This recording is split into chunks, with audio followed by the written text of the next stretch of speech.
அத்திவரதர் வரும்போது எத்தனை பேர் பார்த்தீங்க? பார்த்து ரொம்ப சந்தோஷம். உங்களை பார்த்தாலே பார்த்த மாதிரி. நானும் ஒரு நாள் ஆசைப்பட்டு போயிட்டேன். அவ்வளோ பெரிய கூட்டத்தில் நம்ம மாட்டுவோம்னு நான் நினைக்கல.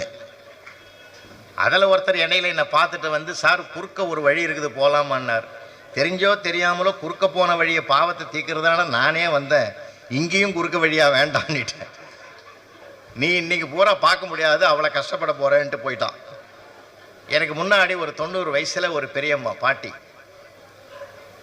தெம்பாக இருக்குது, அந்த காலத்து சாப்பாடு, ஆரோக்கியமாக இருக்காங்க. எனக்கு சோர்வாக இருக்குது, அந்தம்மா ஆரோக்கியமாக இருக்குது. ஸ்லோகங்கள்லாம் சொல்லுது, நாமாவளிகளை சொல்லுது, பெருமாளனுடைய நாமாவளிகள்லாம் பிரார்த்தனை பண்ணி வருது. எனக்கு சந்தோஷமாக அதையே கேட்டு நானும் ஒரு தெம்பா பின்னாடி போனேன்.